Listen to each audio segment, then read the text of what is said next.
ಎಲ್ಲರಿಗೂ ನಮಸ್ಕಾರ. ಅಡುಗೆ ಮನೆ ಚಾನಲ್ಗೆ ಸ್ವಾಗತ. ಫ್ರೆಂಡ್ಸ್, ನಾನಿವತ್ತು ನಿಮಗೆ ಸಿಂಪಲ್ಲಾಗಿ ಎಗ್ ಫ್ರೈಡ್ ರೈಸ್ನ ಮಾಡೋದನ್ನ ತೋರಿಸ್ಕೊಡ್ತಾ ಇದ್ದೀನಿ.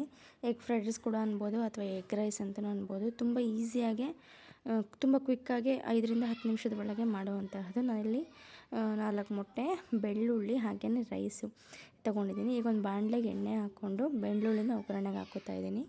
ಬೆಳ್ಳುಳ್ಳಿ ಹಾಕ್ಕೊಂಡು ಸ್ವಲ್ಪ ಫ್ಲೇವರ್ ಚೆನ್ನಾಗಿರುತ್ತೆ ಅಂತ ಹೇಳ್ಬಿಟ್ಟು ಈ ರೀತಿಯಾಗಿ ನೋಡಿ ಬೆಳ್ಳುಳ್ಳಿನ ಒಗ್ಗರಣೆಗೆ ಹಾಕ್ಕೊಂಡು ಆನಂತರ ನಾವು ಇದಕ್ಕೆ ಇವಾಗ ಚಿಲ್ಲಿ ಪೌಡ್ರನ್ನ ಆ್ಯಡ್ ಮಾಡ್ಕೋತಾ ಇದ್ದೀನಿ. 1 ಸ್ಪೂನ್ ಆ್ಯಡ್ ಮಾಡ್ಕೋತಾ ಇದ್ದೀನಿ. ಖಾರಕ್ಕೆ ತಕ್ಕಂಗೆ ನೀವು ನೋಡಿಕೊಂಡು ನೀವು ಬೇಕಾದ್ರೆ ಹಾಕ್ಕೋಬೋದು. ಇದಕ್ಕೆ ಧನಿಯಾ ಪೌಡ್ರ್ ಸ್ವಲ್ಪ ಹಾಕ್ಕೋತಾ ಇದ್ದೀನಿ. ಚಾಟ್ ಮಸಾಲ ಅಥವಾ ಗರಂ ಮಸಾಲ ಇದ್ದರೂ ಕೂಡ ನೀವು ಹಾಕ್ಬೋದು. ನಾನಿಲ್ಲಿ ಚಿಲ್ಲಿ ಪೌಡರ್ ಹಾಗೆ ಧನಿಯಾ ಪೌಡರ್ ಹಾಕ್ಕೊಡ್ತಾ ಇದ್ದೀನಿ. ರುಚಿಗೆ ತಕ್ಕಷ್ಟು ಉಪ್ಪನ್ನು ಸ್ವಲ್ಪ ಹಾಕ್ಕೊಂಡು ಎಣ್ಣೆಲೆ ಸ್ವಲ್ಪ ಅದು ಲೈಟಾಗಿ ಫ್ರೈ ಆಗಬೇಕು. ಆ ಖಾರದ ಹಸಿ ವಾಸನೆ ಎಲ್ಲ ಹೊರಟೋಗಬೇಕು. ಈ ರೀತಿ ಫ್ರೈ ಮಾಡ್ಕೊಂಡು ಇದಕ್ಕೆ ಅನ್ನನ ನಾವು ಸ್ವಲ್ಪ ಉಡಿಯಾಗೆ ಮಾಡಿಕೊಂಡ್ರೆ ನಾವು ಚಿತ್ರಾನ್ನಕ್ಕೆ ಮಾಡ್ಕೋತೀವಲ್ಲ ಆ ಥರ ಅನ್ನ ಮಾಡಿಟ್ಕೋಬೇಕಾಗತ್ತೆ.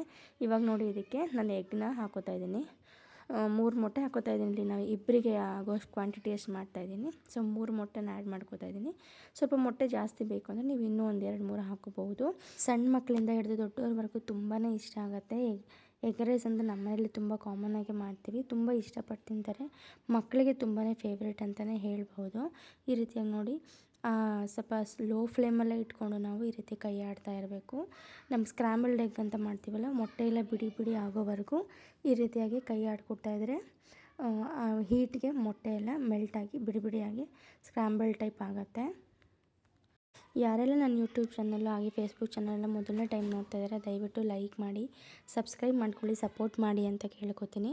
ಈ ರೀತಿಯಾಗಿ ನೋಡಿ ನಮಗೇನು ಬಾಣಲೆಯಲ್ಲಿ ಈ ರೀತಿ ಅಂಟ್ಕೋತಾ ಇರುತ್ತೆ. ಸೊ ಅಲ್ಲಿವರೆಗೂ ನಾವು ಈ ರೀತಿ ಕೈ ಆಡ್ತಾನೆ ಇರಬೇಕು. ಈ ರೀತಿಯಾಗಿ ಬಿಡಿ ಆದಮೇಲೆ ನಾವು ಅನ್ನನ ಏನು ಮಾಡ್ಕೊಂಡಿರ್ತೀವಲ್ಲ ಈ ರೀತಿಯಾಗಿ ಉದುರಾಗಿದ್ದರೆ ತುಂಬ ಚೆನ್ನಾಗಿರುತ್ತೆ ಎಗ್ ರೈಸ್ಗೆ. ಸೊ ಹಾಗಾಗಿ ಚಿತ್ರಾನ್ನಕ್ಕೆ ಮಾಡ್ಕೊಳ್ಳೋ ಟೈಪ್ ಮಾಡಿಕೊಂಡ್ರೆ ಸಾಕು. ನೀವು ನೋಡಿ ಅನ್ನ ಎಷ್ಟು ಬೇಕು ನೋಡಿ ನೀವು ಈ ರೀತಿಯಾಗಿ ಕಲಿಸ್ಕೊಂಡ್ರೆ ಎಗ್ ರೈಸ್ ಅನ್ನೋದು ರೆಡಿ ಆಗಿಬಿಡುತ್ತೆ. ತುಂಬ ಟೇಸ್ಟಿಯಾಗಿರುತ್ತೆ. ತುಂಬ ಸಿಂಪಲ್ಲು, ತುಂಬ ಈಸಿಯಾಗಿ ಕ್ವಿಕ್ಕಾಗಿ ಮಾಡ್ಕೊಳ್ಳೋ ಅಂತಹದ್ದು. ತುಂಬ ಟೈಮ್ ಅವಶ್ಯಕತೆಯೇ ಇರಲ್ಲ ಇದಕ್ಕೆ.